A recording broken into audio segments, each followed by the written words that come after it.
Hey, ça capte. Donc, ici Jeanne, je vous dis à nouveau bienvenue sur ma chaîne. Si vous êtes nouveau, et je vous dis welcome back si vous êtes de retour. Donc, aujourd'hui, je viens avec une revue pour vous. Donc, il y avait mon ancien sèche-cheveux là qui était un petit peu défectueux. Je l'avais depuis longtemps. Donc, j'ai un petit peu surfé sur le net et j'ai fait mes recherches. Et je suis tombée sur un sèche-cheveux qui me semblait assez intéressant comme ça. Et les revues semblaient assez intéressantes. Donc, je me suis dit, pourquoi ne pas essayer ça moi-même?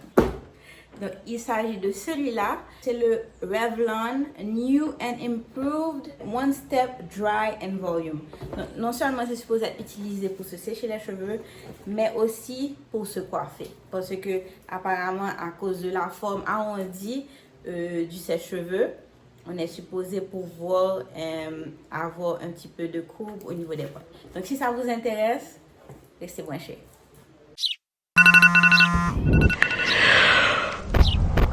What?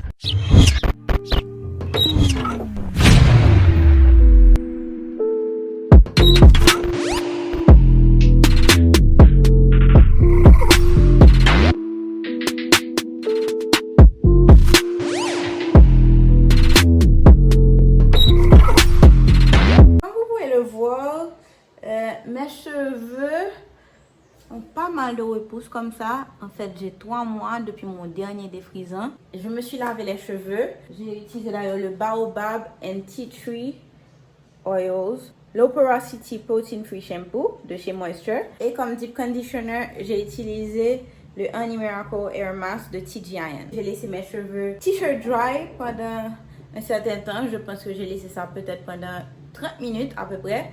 Et là, c'est vraiment les cheveux, disons, air dry à 80% parce qu'ils sont encore un petit peu humides. Une fois que mes cheveux ont commencé à sécher, j'ai ajouté le Jamaican Black Castor Oil Strengthen and Restore Leave-In Conditioner.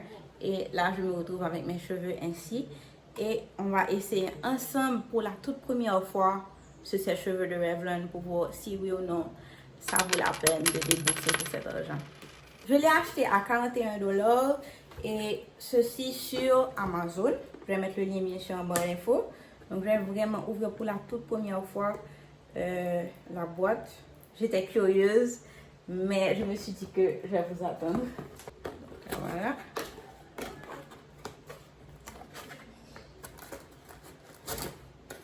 Ok.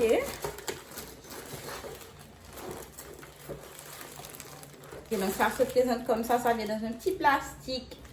Et ça vient aussi avec un mode d'emploi. Donc là, je vais vraiment m'accentuer sur la brosse. On peut voir que ça a une forme ovalaire. Ça a au niveau des faces qui sont les plus larges. Vraiment des bristles qui sont comme les paddle brush qu'on sait utiliser pour se démêler les cheveux. Moi, j'utilise pas vraiment. Le truc le plus proche que j'ai de ça, c'est mon Demnen brush. Il y a aussi des endroits qui ont comme des poils de sanglier. Et d'après les différentes revues que j'ai vues, la chaleur sortirait des côtés les plus petits. Donc, on verra ça. Au niveau des différents settings, vous pouvez voir ici, on peut mettre ça sur cool, donc ça serait de l'air frais, low et high. Et puis bien sûr pour fermer. On va voir à quoi ça ressemble en termes de bruit. Je vais mettre sur cool.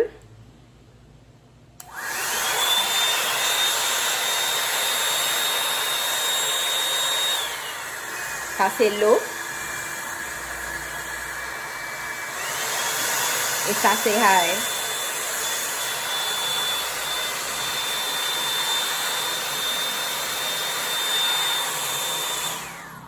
Déjà au toucher, je peux voir à quel point c'est chaud. C'était écrit New and Improved, c'est parce que justement il y avait un premier modèle qui était sorti il y a peut-être 1 à 2 ans de cela. Mais apparemment celui-là est un petit peu différent. Parce que c'est supposé vous donner 22% plus de shine. Je vais utiliser mes petites pinces pour pouvoir sectionner mes cheveux. Je vais aussi utiliser un peigne à grosses dents pour que je puisse justement démêler mieux mes cheveux. Parce que là, j'ai vraiment finger detangle un petit peu. Utiliser ça sous la douche pendant que j'avais encore le deep conditioner. Ok, donc une fois que j'ai sectionné mes cheveux vraiment en 3 parties, comme vous pouvez le voir, je vais vraiment commencer par le bas des cheveux. Je vais ajouter encore un petit peu de leave-in conditioner vraiment pour ajouter de l'hydratation, mais aussi pour faciliter le démêlage. Parce que puisque c'est un sèche-cheveux qui a une brosse, je vais vraiment m'assurer que mes cheveux soient super démêlés avant de passer la brosse pour vraiment minimiser les casses. On va attaquer. Donc, moi, j'aime commencer, quand je sèche mes cheveux avec un sèche-cheveux à main, j'aime commencer par le low setting. Et par la suite, quand mes cheveux sont entièrement secs, je vais justement mettre sur le high setting par la suite. Bien sûr, j'ai toujours mon protecteur thermique.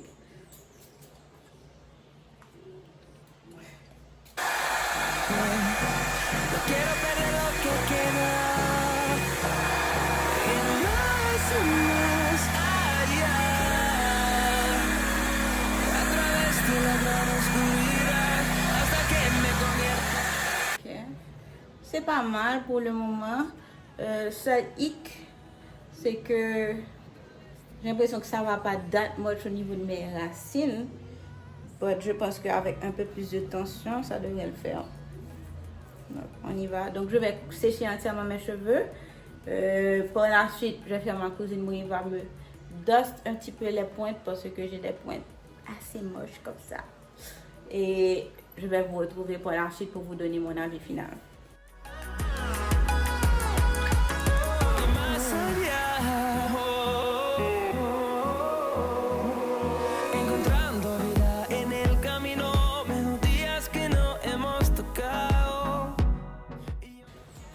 Donc après la première étape, c'est ce que j'ai perdu en cheveux.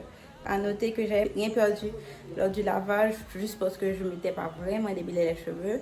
Donc j'estime que ça, c'est bien. Donc là, je vais vraiment repasser dans toutes les parties, mais cette fois avec le high setting et cette fois aussi en plus petite portion, en plus petite section. Vraiment pour essayer d'aplatir le plus que possible les racines.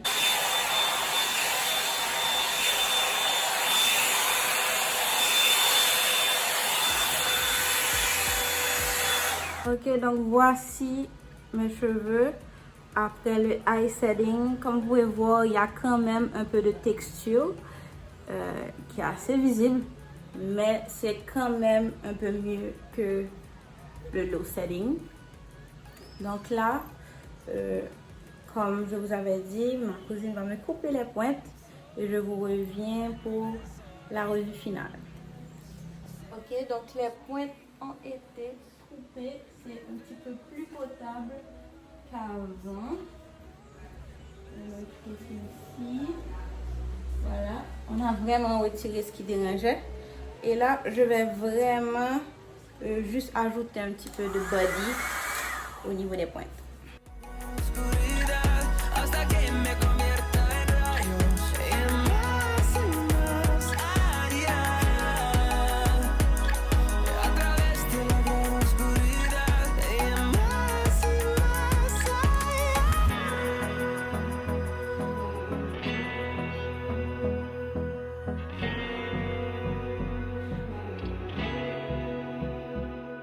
Donc voilà le produit final.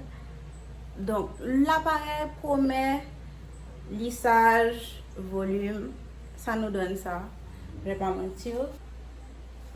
J'aime vraiment le résultat, surtout au niveau des longueurs.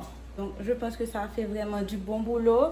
J'aime vraiment beaucoup le fait que la brosse est arrondie, donc ça donne vraiment un petit peu de forme aux cheveux, surtout au niveau des pointes, comme vous pouvez le voir. Maintenant, je trouve que pour moi, en tout cas, qui est les cheveux naturels vraiment très courts, je trouve que ça fait pas un trop beau boulot en termes de étirement. Je ne sais pas si c'est parce que je ne suis pas pro, donc je ne tiens pas la brosse comme il le faut, mais en tout cas, ça c'est vraiment mon avis. Mais je pense que c'est un très bon produit. Ça fait un assez bon boulot. Je peux comparer ça seulement à mon ancien sèche-cheveux à main. Et je préfère ça vraiment parce que non seulement ça sèche-cheveux, ça me donne de la brillance parce que avec mon autre sèche-cheveux, mes cheveux n'avaient pas ce shine là, avec seulement le sèche-cheveux. Donc j'ai pu avoir ça, ce qui est assez cool. J'ai pu avoir la petite forme arrondie qui est assez sympathique. Les points négatifs pour moi, ça serait que principalement que je trouve que ça devient très très chaud. À plusieurs moments, j'ai eu l'impression que j'allais me brûler les doigts tellement ça devenait chaud. Surtout au niveau des bords latéraux parce que effectivement c'est vraiment sur le côté que ça devient chaud. Donc si vos doigts tombent dessus, vous pouvez voir, c'est un petit peu rouge, hein? Donc c'est en touchant ça que ça a eu ça. Je pense que les résultats sont encore plus jolis une fois que j'aurai moins de repousse. Je pense que au lieu d'aller au studio, si je veux avoir une petite coupe sympa, je peux juste le faire seul à la maison. Et voilà, je pense que les résultats sont assez satisfaisants comme ça. 2 thumbs up for me. Donc, c'est vraiment tout ce que j'avais à vous présenter aujourd'hui. J'espère que cette vidéo vous aura plu et surtout qu'elle vous aura été utile. Et sur ce, je vous dis à la prochaine. N'oubliez pas de liker la vidéo, de me laisser un petit commentaire et aussi de me follow sur Instagram. Bye.